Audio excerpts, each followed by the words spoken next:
BJP ಯುವ ನಾಯಕ ಪ್ರವೀಣ್ ನೆಟ್ಟಾರು ಹತ್ಯೆಯಾಗಿ ಒಂದು ವಾರವೇ ಕಳೆದಿದೆ. ಪ್ರವೀಣ್ ಹತ್ಯೆಯ ವೇಳೆ ಮುಗಿಲು ಮುಟ್ಟಿದ್ದ ಕಾರ್ಯಕರ್ತರ ಆಕ್ರೋಶವು ತಣ್ಣಗಾಗುತ್ತಾ ಬಂದಿದೆ.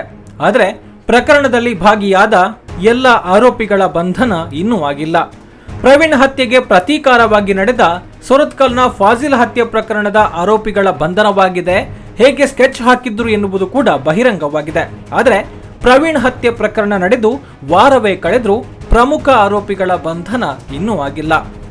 ಜುಲೈ 26ರಂದು ರಾತ್ರಿ ಪ್ರವೀಣ್ ನೆಟ್ಟಾರು ಹತ್ಯೆ ನಡೆದಿದೆ.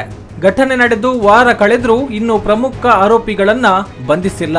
ಪ್ರಮುಖ ಆರೋಪಿಗಳ ಕುರಿತು ಪೊಲೀಸರಿಗೆ ಮಹತ್ವದ ಮಾಹಿತಿ ಲಭಿಸಿರುವುದಾಗಿ ಮುಖ್ಯಮಂತ್ರಿ, ಗೃಹ ಸಚಿವರು ಹಾಗೂ ಹಿರಿಯ ಪೊಲೀಸ್ ಅಧಿಕಾರಿಗಳು ಹೇಳಿಕೊಂಡಿದ್ರು. ಇನ್ನೂ ಕೂಡ ಪ್ರಮುಖ ಆರೋಪಿಗಳ ಬಂಧನವಾಗಿಲ್ಲ.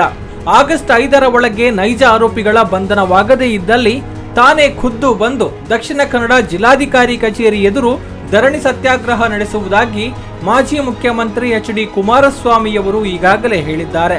ಈ ನಡುವೆ ತಲೆಮರೆಸಿಕೊಂಡಿರುವ ಪ್ರಮುಖ ಆರೋಪಿಗಳ ಪತ್ತೆಗೆ ಪೊಲೀಸರ ತನಿಖೆ ಮುಂದುವರೆದಿದೆ. ಆರಂಭದಲ್ಲಿ ಬಂಧಿತರಾಗಿ ನ್ಯಾಯಾಂಗ ಬಂಧನದಲ್ಲಿದ್ದ ಆರೋಪಿಗಳಾದ ಶಫೀಕ್ ಮತ್ತು ಜಾಕೀರ್ ಅವರನ್ನ ಹೆಚ್ಚಿನ ವಿಚಾರಣೆಗಾಗಿ ಪೊಲೀಸರು ತಮ್ಮ ಕಸ್ಟಡಿಗೆ ಪಡೆದುಕೊಂಡಿದ್ರು. ಈ ಅವಧಿಯಲ್ಲಿ ಆರೋಪಿಗಳು ವಿಚಾರಣೆ ವೇಳೆ ನೀಡಿದ್ದ ಮಾಹಿತಿಯನ್ನ ಆಧರಿಸಿ ತನಿಖೆ ಮುಂದುವರೆಸಿದ್ದ ಪೊಲೀಸರು ಬೆಳ್ಳಾರೆ ಪಳ್ಳಿಮಜಲು ನಿವಾಸಿಗಳಾದ ಸದ್ದಾಂ ಮತ್ತು ಹ್ಯಾರಿಸ್ ರನ್ನ ಬಂಧಿಸಿದ್ರು. ಪೊಲೀಸ್ ಕಸ್ಟಡಿ ಅವಧಿ ಮುಕ್ತಾಯಗೊಂಡಿದ್ದ ಹಿನ್ನೆಲೆಯಲ್ಲಿ ಶಫೀಕ್ ಮತ್ತು ಜಾಕೀರ್ನನ್ನ ಆಗಸ್ಟ್ 2ರಂದು ನ್ಯಾಯಾಲಯಕ್ಕೆ ಹಾಜರುಪಡಿಸಲಾಗಿತ್ತು. ಈ ವೇಳೆ ಪೊಲೀಸರು ಆರೋಪಿ ಶಫೀಕ್ ರನ್ನ ಮತ್ತೆ ತಮ್ಮ ಕಸ್ಟಡಿಗೆ ಪಡೆದುಕೊಂಡಿದ್ದಾರೆ. ಜಾಕೀರ್ ಮತ್ತು ಆಗಸ್ಟ್ 2ರಂದು ಬಂಧಿತರಾಗಿರುವ ಬೆಳ್ಳಾರೆ ಪಳ್ಳಿಮಜಲು ನಿವಾಸಿಗಳಾದ ಸದ್ದಾಂ ಮತ್ತು ಹ್ಯಾರಿಸ್ಗೆ ನ್ಯಾಯಾಂಗ ಬಂಧನ ವಿಧಿಸಲಾಗಿದೆ.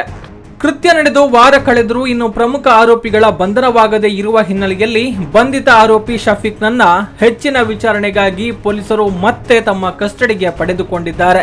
2ನೇ ಬಾರಿ ಆರೋಪಿಯನ್ನ ಪೊಲೀಸ್ ಕಸ್ಟಡಿಗೆ ನೀಡೋದಕ್ಕೆ ಆರೋಪಿ ಪರ ವಕೀಲರು ಪ್ರಬಲವಾಗಿ ಆಕ್ಷೇಪ ವ್ಯಕ್ತಪಡಿಸಿದ್ರು.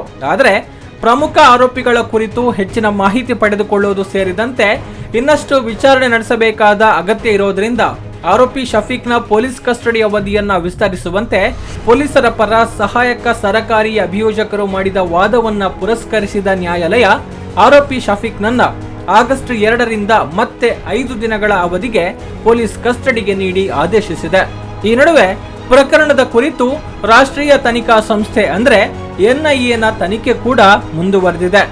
ಕೇರಳ ಹಾಗೂ ಮಂಗಳೂರಿನಲ್ಲಿ ಅಧಿಕಾರಿಗಳ ತಂಡ ಮಾಹಿತಿ ಸಂಗ್ರಹಿಸಿದೆ. ಆರೋಪಿಗಳಿಗೆ ಪಿಎಫ್ಐ ಸೇರಿದಂತೆ ಯಾವುದಾದರೂ ಪ್ರಮುಖ ಸಂಘಟನೆಗಳ ಜೊತೆ ನಂಟು ಇದೆಯೇ ಎಂಬ ಕುರಿತು ಎನ್ಐಎ ಮಾಹಿತಿ ಕಲೆ ಹಾಕಿದೆ. ಎಲ್ಲ ಆಯಾಮಗಳಲ್ಲೂ ತನಿಖೆ ಮುಂದುವರೆದಿದೆ. ಈ ಮೂಲಕ ಪ್ರಕರಣದಲ್ಲಿ ಪಾಲ್ಗೊಂಡ ಎಲ್ಲ ಆರೋಪಿಗಳ ಬಂಧನ ಶೀಘ್ರವಾಗಲಿ ಎನ್ನುವುದು ಎಲ್ಲರ ಆಗ್ರಹವಾಗಿದೆ.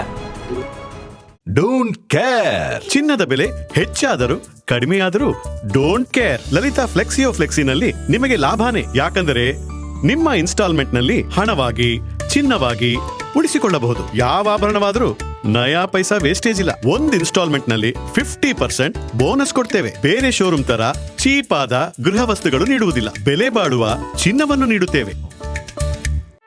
ಸುದ್ದಿ ಚಾನಲ್, ಕ್ಷಣ ಕ್ಷಣದ ಸುದ್ದಿಗಾಗಿ.